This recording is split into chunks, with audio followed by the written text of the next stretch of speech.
It's really good. YouTube, it's your boy BlackPowerstick, right? I obviously it's all good. I've been off YouTube for a minute. Still on my economics. Still on my Still doing my research. Still doing what I can do to get my mind right and keep it right. But this is something that came over me as well. I just had a look at a few things, and I was just checking out the whole building up, and I was doing the whole accounts of certain wars right now and uprisings, and especially the whole war in Ivory Coast with Laurent Gbagbo. I'm not gonna 100% get into that because I'm not 100% prepped to African politics as I should be, or I'm trying to be. So I'm not gonna 100% get into too much details. But the first thing I can say is Ivory Coast is a country that has produce. Ivory Coast is a producer, and one thing I noticed about the wars in Africa and uprisings in Africa and civil wars in Africa is it's only countries that have produce that are getting into wars. And the second thing is a lot of these wars and a lot of these militias and coup d'etats or coups are sponsored by non-blacks and who have special interests within certain countries. So that's how I'm gonna start. And then also one thing I've realized is when you study the whole system of colonialism, you realize that non-blacks will go into, especially black countries, they would take the economic wealth and resources out of an empire and put it into another. They'll parlay the economic resources from one empire and put it into another. So we can then get an understanding that through colonialism, that it was a case of taking the raw materials, a case of getting the people's labor, and then building from it and building on it. The reason why I'm talking about this, because as this video is called, is every decision made by non-blacks are economic ones. Because you have to understand the way in the system of exploitation, the way non-blacks see it is, it's a business. So exploiting you and taking your resources and manipulating you into fighting your own people is another economic decision for them. And at the same time, while they're looking at economic decisions for themselves and their group, we're looking at ourselves as individuals and what we should be doing for ourselves as individuals. You see, as I'm also doing my economics and I'm studying Dr. Claud Anderson, studying Dr. John Henry Clark, studying Dr. Amos Wilson, studying Chancellor Williams, studying Attorney Brian Maddox, studying Bob Law. I also study psychological warfare. The first thing I realize is, especially as black males, we are at a triple threat, as my brother Heavenly Truth One calls it, because you do have deluded black women who are against us and who will work double hard in their efforts to kind of destabilize anything progressive that black males do, especially with other black males. You've got the other war from other even black males now who are complete manginas and coons, because in our books coonery gets no rewards. You also got the other threat coming from white supremacy and deluded non-blacks, but and even that Arab supremacy, because guess what, you got a whole bunch of these black Muslim boys telling people that they not black, that they Arab, and then until they feel the Arab man's wrath, they don't want to be, they're not into that shit no more. I saw one of my black Muslim friends yesterday, and he's from Tanzania, and he's into business as well, and I've done a lot of business with him. He owns his own clothing place, and he told me, even as a Muslim man, he's worked and done business with Arab Muslims and Asian Muslims, and they've tried ripping him off, and they've tried to deal with him a certain way because he's a black man. And he's even told me that sometimes when he's doing business, especially as a black Muslim, doing a lot of business with non-black Muslims. He's told me that you can see the racism from them, especially him being a black man who's a businessman. So, and especially because he's also married to a black woman who's another Muslim woman. So that's just something I thought I would add to that. And so it comes down to this: every decision made, you know, I made a video, Black Men Think Like Businessmen, and I was giving reference to how we as black men, when we analyze our decisions, it should always be on a business and economic perspective. So if I'm talking to you now, I need to say to myself, okay, do I actually like being around this said person? Do I actually like the company of this said person? Can I be productive with that said person? That's where the whole business mind comes into play. You know, one of the things which make me laugh, especially when I'm being economically educated, I've actually spoken to some black women who claim to be very well educated, and especially the ones that claim to love white men so much.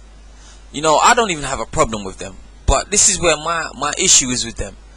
You know, I've been around black women who defend white men with their life, and I simply say this to them. I say, yo, do you know that the very white men that you love to defend all the time, when they make decisions, they're business decisions? And the same women have actually said yes. And then when I say to them, okay, if I know you will never defend me the same way you defend a non-black person, where's the business sense coming from me? That means I'm a complete idiot then, in terms of when I look at my whole business ideologies and how I make my business decisions. You know, if you're a black woman who's very disloyal to everyone but yourself, like a black feminist is, what business sense does it make for me in accompanying you? If many of you sane women can agree that the very white men you love think like businessmen in every bit of action they do, I'll let you think about that one yourself. But that was something that a realization I came to. You know, one of the things is, I've been, you know, as somebody who's into certain business, I have to come around a lot of non-blacks on many occasions. And because what I'm finding is, as a black man who's into business and who has a business mind, we're very separate sometimes from a lot of black people, due to the fact that we're in a position to understand things that a lot of black people don't understand. And also, when we do try and explain things to black people, we have to tackle black ignorance. When you tell black people, yo, check out Dr. Claud Anderson, check out Dr. Amos, a lot of them almost would, through their ignorance, a lot of them will come at you for that. A lot of them will come at you just for telling them, yo, check out Dr. Claud Anderson.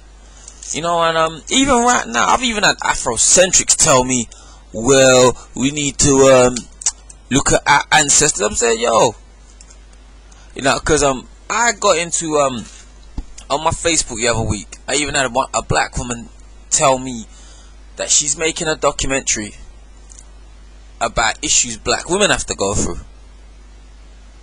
And then I said to her, what's the issues black women have to go through? She said, yeah, the whole light skin, dark skin complex, that was one issue, she said. And then I said, okay. I said, and then she said to me, oh yeah, and because a lot of black men are not into black women. I said, what? I said, that's not true. But case in, I said to her, she asked me because she knows what I'm about and what I'm into. She asked me for input on the documentary. I said no. She said, why? I said, because if it's got nothing to do with economics, I'm not interested. And this is something this black woman said to me. She goes, oh yeah, but we're doing that after. I said, no, I want to be there first for the economics. When there was that Black People's Day of Action, I said to them, I'm all about the economics. I said, you lot go out and do the marching, I will be in the military barracks doing the economic plans.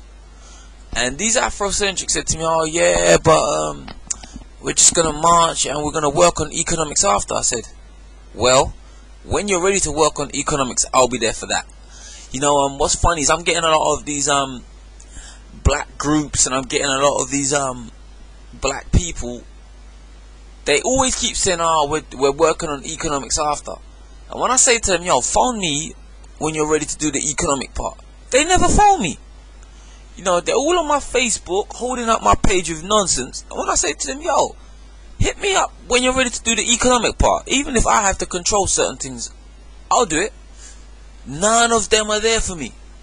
None of them. So it then begs this question: how economically focused are we?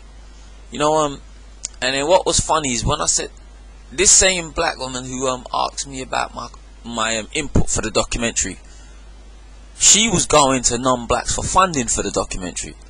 I said to her, "Yo, look at who you're going to for funding."